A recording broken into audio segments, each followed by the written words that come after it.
December 12, 1973. The Riviera, Las Vegas, Nevada, 9:30 p.m. Dean Martin was 45 minutes into his show. The Copa Room was packed. 3,000 people, every seat filled.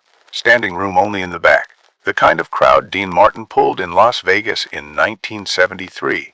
People who'd paid premium prices. People who'd waited months for tickets. People who wanted to see the legend. Den was singing, "That's Amore." The song everyone knew. The song that was practically his signature. The audience was singing along, laughing. Drinks flowing. The perfect Vegas night. Dean had the microphone in one hand, the other hand gesturing casually. That Dean Martin ease. The ease that made performing look like breathing. He was smiling. The band behind him tight and professional. Everything running exactly as it should. Then a voice, a man's voice, from somewhere in the audience. Loud enough to cut through the music. Desperate enough to cut through the laughter. "Dean." The band kept playing. Dean kept singing. But something in the voice made him pause. Made him listen. "Dean? P.S.?" The band noticed. Started to slow. Uncertain. Dean stopped singing. Mid-word. Mid-note. The band trailed off into silence. The room went quiet. 3,000 people turning to look, trying to find the source of the voice. Dean stepped forward to the edge of the stage, hand up to shield his eyes from the spotlight, looking into the audience. "Who said that?" Dean asked, his voice calm, not annoyed, just asking. A man stood up, middle of the room, Section C, Row 12. Robert Reynolds, 42 years old, wearing a suit that looked like it had been pressed 100 times, the kind of careful appearance people maintain when everything else is falling apart. His face was wet, tears streaming, not trying to hide them. "Dean," he said again, his voice breaking. "My daughter, she's dying. She has weeks, maybe days. Meeting you is her last wish." The room was completely silent. 3,000 people. Not a sound, not a glass clinking, not a chair moving. Everyone watching Dean, waiting to see what he would do. Dunn stood at the edge of the stage, looking at this man, this father, this desperate, heartbroken father who had just interrupted a sold-out Vegas show to ask for something impossible. And Dean Martin said four words that nobody in that room would ever forget. "Bring her to me." The audience gasped. Not loud, just a collective intake of breath. 3,000 people realizing what was about to happen. Robert Reynolds stood there, frozen, like he couldn't believe what he'd heard. Dean gestured. "Come on, bring her." Robert turned. His wife Carol was sitting next to him, and in her arms a tiny girl, 9 years old, bald from chemotherapy, pale from illness, thin in a way that made her look fragile as glass, wearing a pink dress that was too big because she'd lost so much weight. Lisa Reynolds. Robert picked up his daughter, carried her, the crowd parting, people standing, making room. Security started to move, to stop him. Dean held up his hand, let him through. Robert carried Lisa down the aisle, every eye in the room on them, up the steps to the stage, onto the stage, into the spotlight.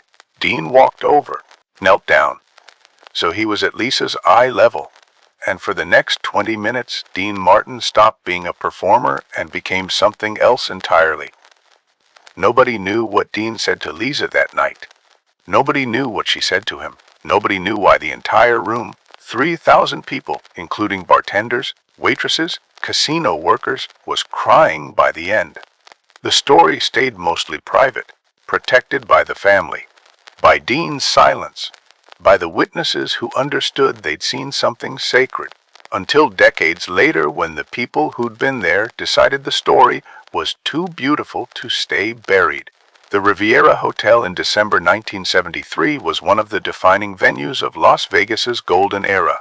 Not the largest casino on the Strip, but one of the most prestigious. The kind of place that attracted a specific clientele who wanted something more polished than spectacle. The Copa Room seated 3,000 people on its best nights, and Dean Martin's shows were reliably among those nights. He had a relationship with Las Vegas that was different from any other performer's. Not just a residency or a booking, but an identification. A mutual belonging that made it difficult to imagine either Dean or the city without the other. He'd been playing Vegas since the early 1950s, had watched it transform from a collection of dead casinos into the entertainment capital of the world, had been part of that transformation in ways that were inseparable from the history of both. By 1973, his shows were not events that required advertising. They were institutions. People planned trips around them. People saved for them.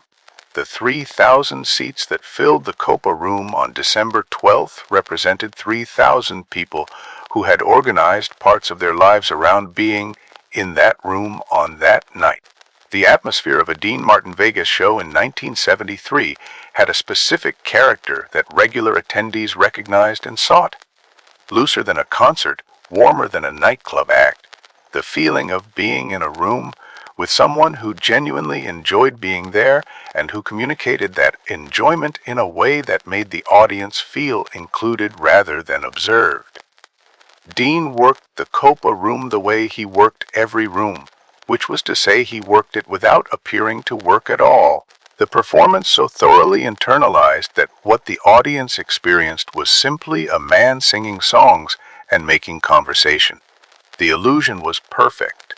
The craft behind it was invisible. It was the best kind of performance, the kind that didn't feel like performance at all. Lisa Reynolds had been diagnosed with leukemia when she was 7 years old in the autumn of 1971.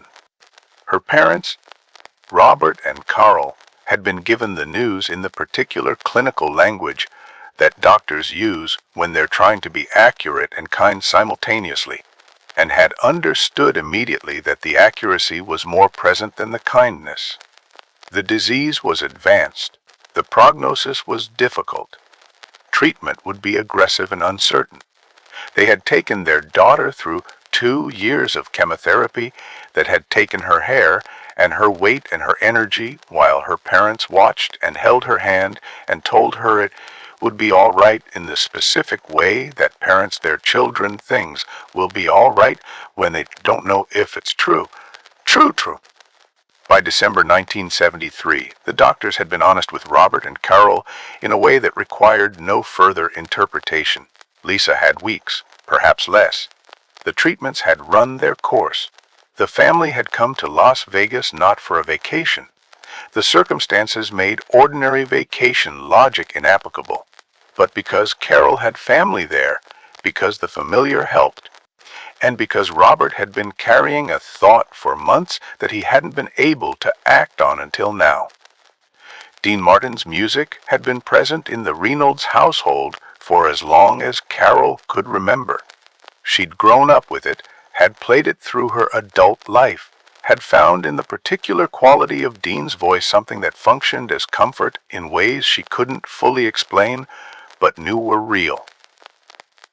During Lisa's illness, during the long nights in hospitals and the harder nights at home when the fear was loudest, Carol had played Dean Martin records, and Lisa had noticed that when the music came on, her mother's crying stopped, had told her father this, had developed, through this observation, an association between Dean Martin's voice and the possibility of her mother being okay. Nobody in the Reynolds family had said this was the reason Lisa wanted to meet Dean, but everyone who knew the story understood it. Robert Reynolds had carried the thought of interrupting a Dean Martin show for months before December 12th. He'd played the scenario in his mind in different versions, asking the hotel, writing a letter, calling the management, finding some official channel that would make the request feel less intrusive. None of those versions had worked out. The hotel had been polite. The management had been sympathetic. The logistics had not resolved, and December had arrived with the doctor's timeline pressing in from one side and the Las Vegas trip from the other, and Robert had understood that if it was going to happen at all, it would have to be direct, and it would have to be now. He'd bought the tickets for the December 12th show months earlier, when the hope was still that Lisa might be stronger. might be able to attend as part of the audience, might have a chance encounter or an autograph opportunity.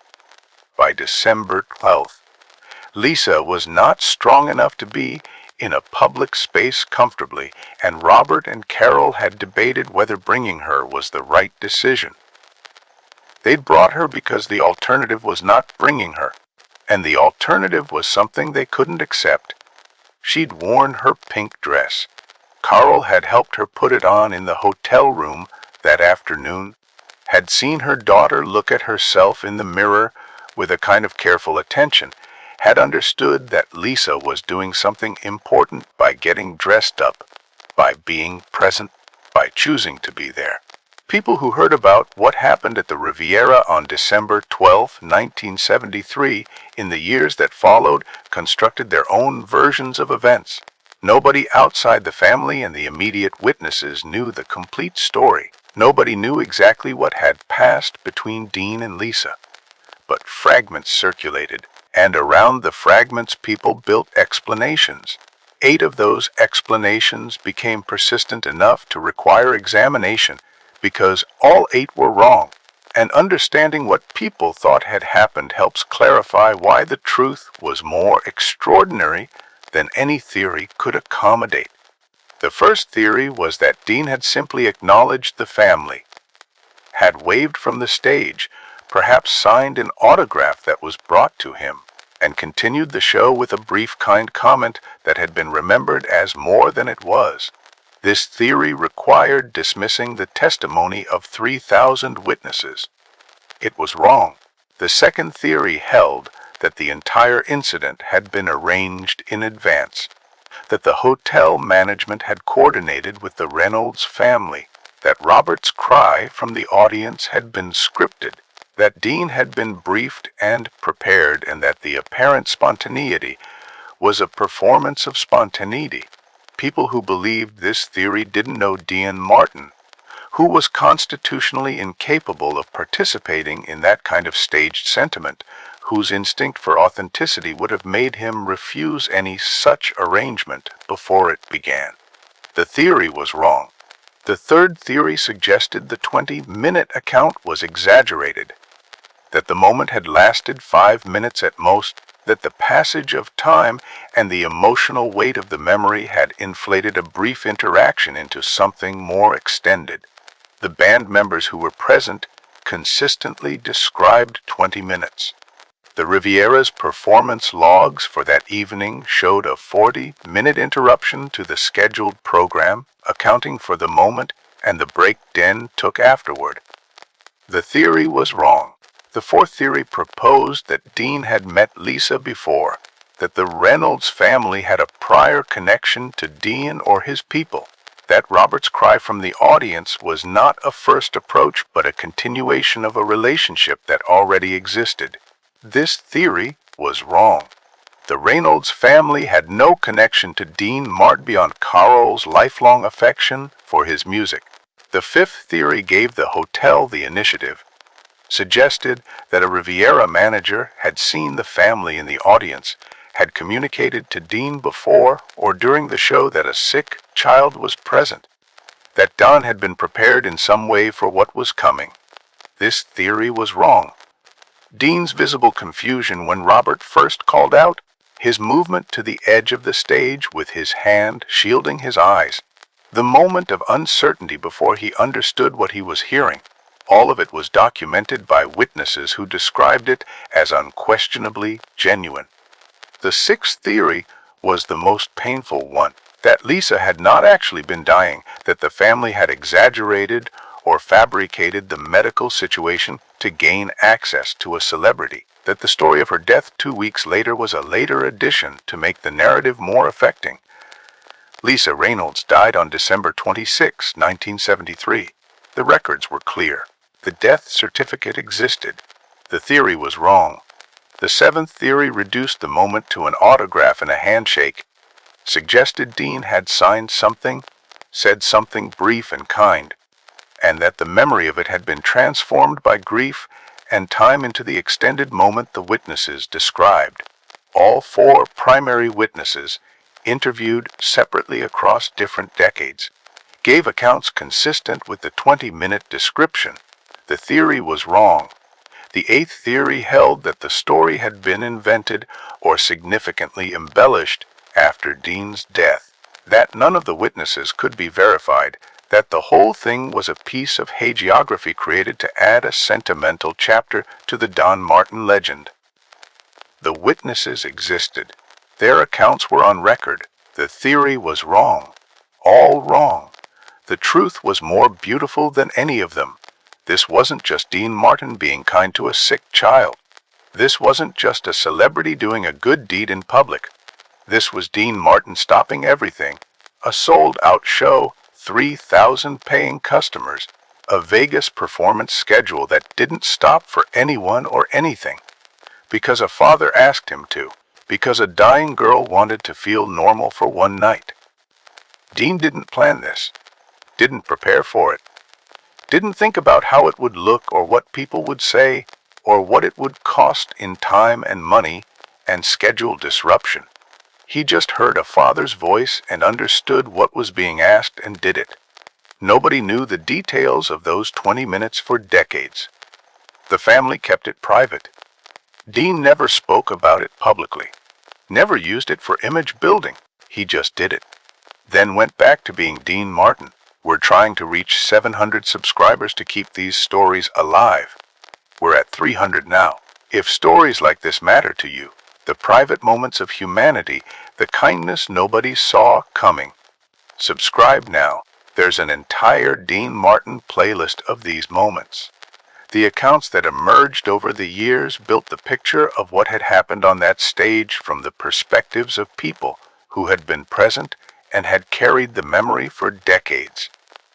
John Walsh, who had been in the audience that night with his wife celebrating their anniversary, described the evening in a 1995 interview as the most significant experience he'd had in any public setting in his life.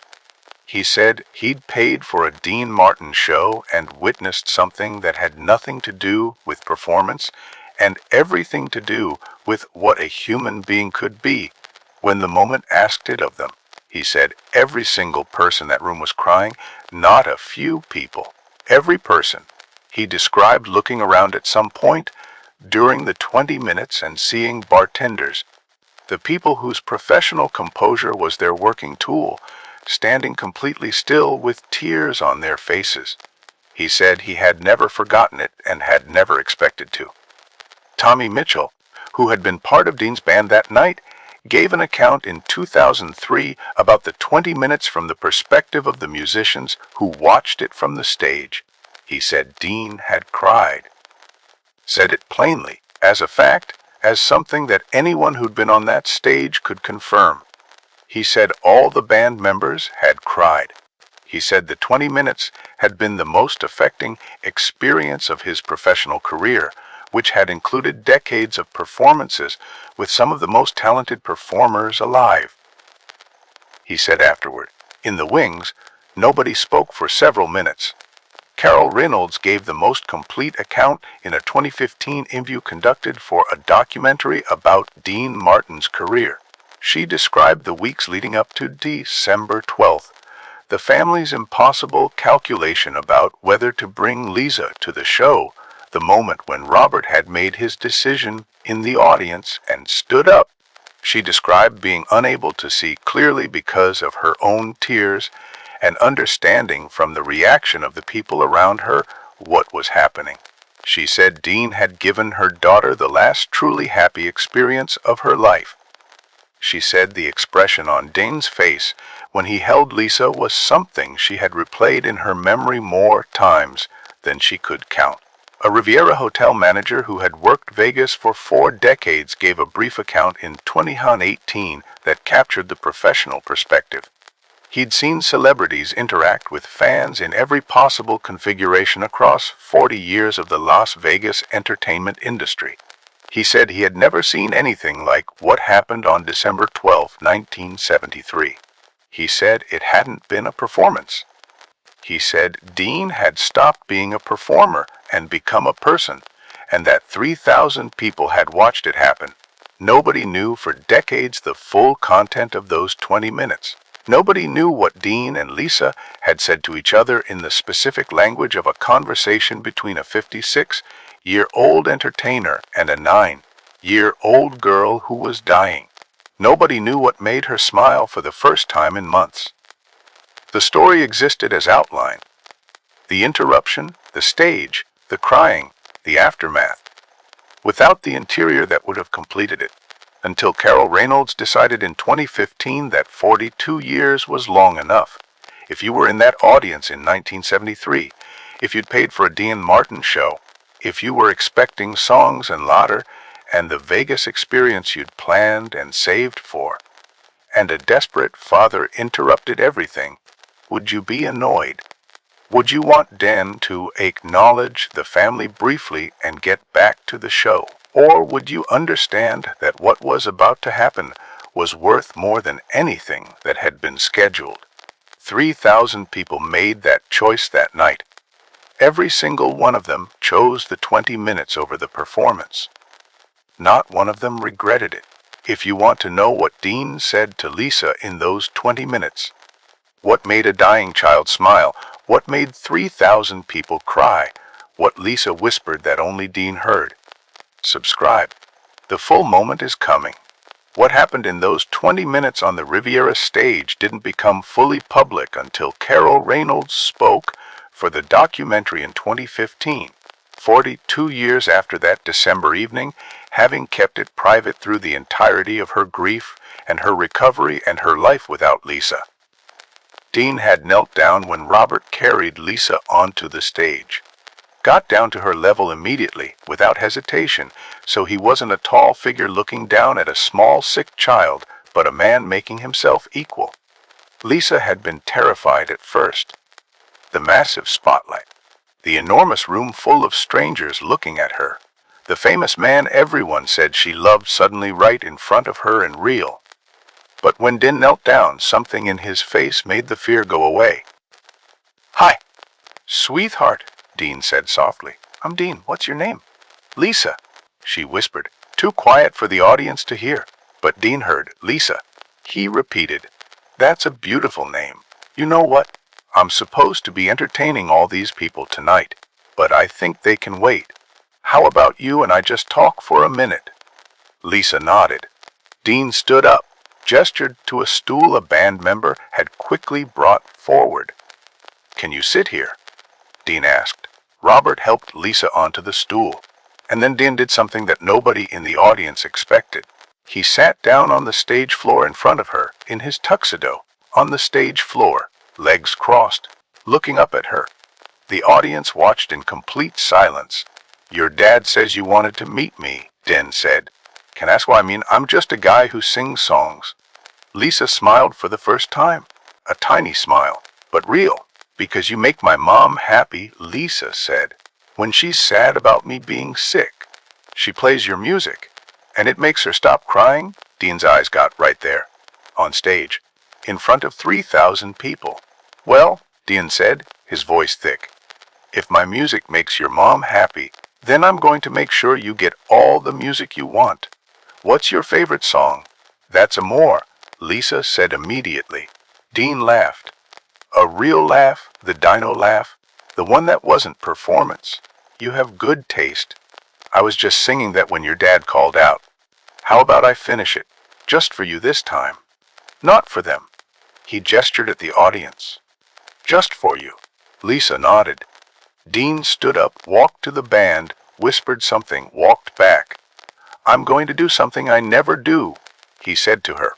"I'm going to sing this sitting down, right here next to you, because this isn't a performance. This is just me singing to a friend."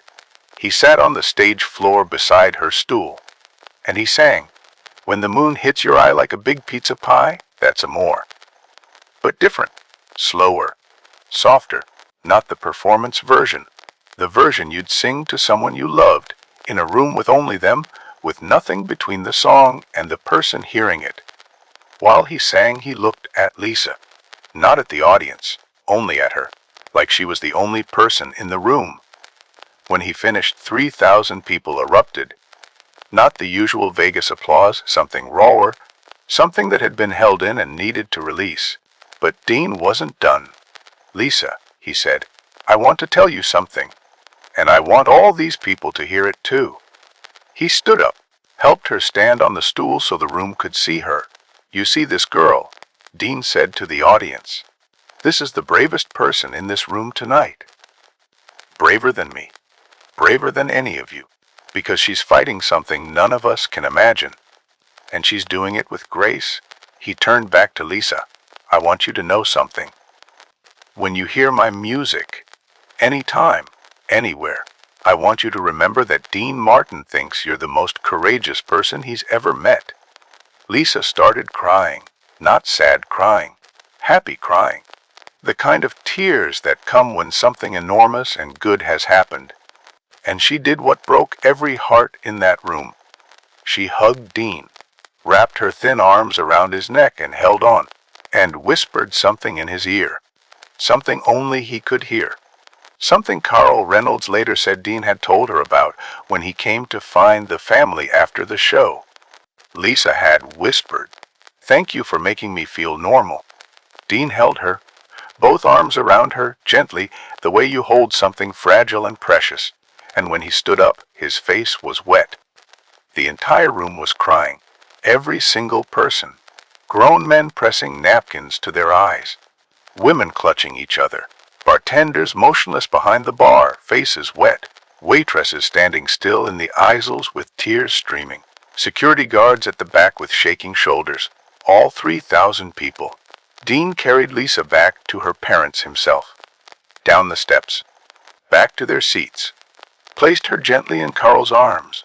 Then he walked back onto the stage, picked up the microphone, and said to the audience, "I'm going to take a short break. I need a minute." He walked off stage. And for 10 minutes, the entire room sat in complete silence. Nobody ordered a drink. Nobody moved. 3,000 people sitting with what they'd witnessed, unwilling to let the ordinary world back in yet, to understand why Dean Martin's instinct in that moment was immediate. Kneel down, get to her level. Make her the center rather than the spectacle. You have to understand his relationship with his own children, which was the most private and most fundamental thing about him. Dean had 7 children.